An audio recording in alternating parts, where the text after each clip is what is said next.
Saudara, istri pengacara korban penembakan di Bone, Sulawesi Selatan diperiksa di Mapolda Sulawesi Selatan. Istri korban membawa sejumlah bukti yang akan diserahkan ke penyidik. Mariam, istri pengacara korban penembakan orang tidak dikenal menyebut mencurigai 3 orang dalam kasus penembakan suaminya saat malam pergantian tahun. Ia pun menyebut sudah menyiapkan sejumlah bukti-bukti, termasuk ancaman yang diterima suaminya sebelum terjadinya penembakan. Bukti-bukti tersebut akan diserahkan ke penyidik saat diperiksa hari ini di Mapolda Sulawesi Selatan. Yang sekarang saya bawa ya cuma bukti kayak ada yang elektronik, kalau untuk yang kayak fisik tidak ada, cuma yang bukti yang kami lihat saja itu keterangan yang keterangan yang dia ketahui. Itu bukti seperti apa? Mungkin status di Facebook ada status di Facebook, ada status yang saya bawa ada cuma status di Facebook itu aja. Yang mengatakan bilang semoga panjang lama tinggal di sini atau seperti apa? Iya seperti itu.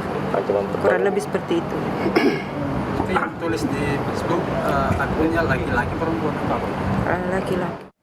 Kita pantau perkembangan kasus penembakan pengacara oleh orang tak dikenal di Bone, Sulawesi Selatan. Sudah bersiap jurnalis Kompas TV Linda Wirawan. Selamat siang Linda, apa saja fakta baru dari pemeriksaan istri korban penembakan dan siapa lagi yang rencananya akan diperiksa? Baik, selamat siang Bella dan juga saudara. Beberapa fakta yang kami dapatkan berasal dari barang bukti yang dibawa oleh Mariam, istri korban pengacara yang tewas ditembak oleh orang tak dikenal di Mapolda Sulawesi Selatan kepada para penyidik. Di antaranya barang bukti yang dibawa oleh Mariam yakni handphone korban dan bukti foto media sosial terduga pelaku yang melakukan pengancaman kepada korban sesaat sebelum kemudian kasus penembakan terjadi. Akan menyusul barang bukti lain yang juga akan dibawa yakni berupa berkas perkara yang pernah korban tangani, dan Mariam selaku istri korban pengacara yang tewas ditembak oleh orang tak dikenal sudah membawa barang bukti tersebut ketika sedang diperiksa sebagai saksi kunci di Mapolda Sulawesi Selatan kemarin, tepatnya tanggal 6 Januari 2025. Mariam diperiksa sejak pukul 3 sore waktu Indonesia Tengah hingga pukul setengah 12 malam waktu Indonesia Tengah dengan sebanyak 39 pertanyaan yang dilontarkan dari pihak penyidik kepada Mariam.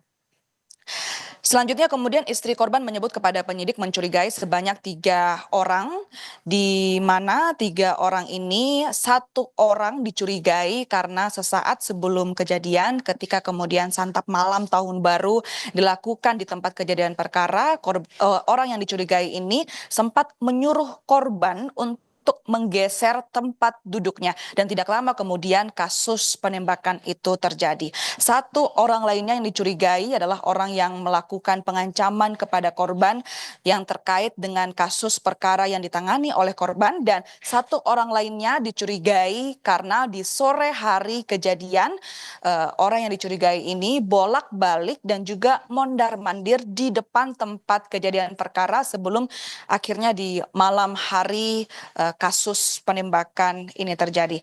Nah, kemudian kita bisa mengulik kembali sebenarnya apa perkara yang sudah ditangani oleh korban sebelumnya.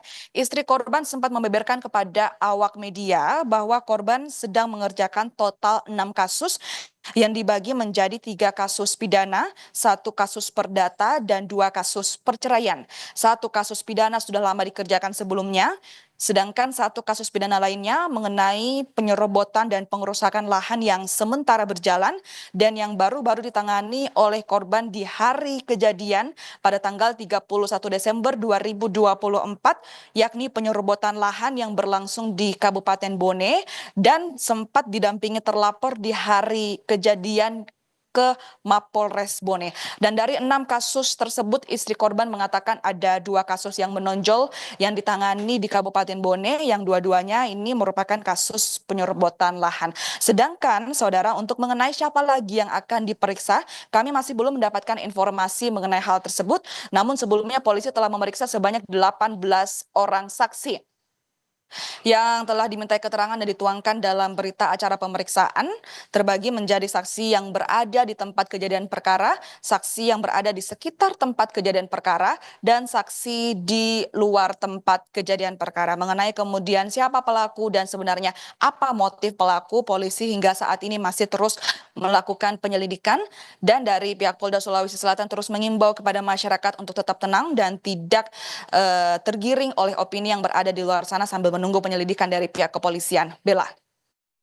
Nantikan dan kita akan tunggu seperti apa hasil dari penyelidikan polisi, apakah ada kaitannya antara kasus-kasus yang ditangani oleh korban terkait dengan penembakan yang dialami. Terima kasih Linda Wirawan langsung dari Bone, Sulawesi Selatan. Selamat bertugas kembali.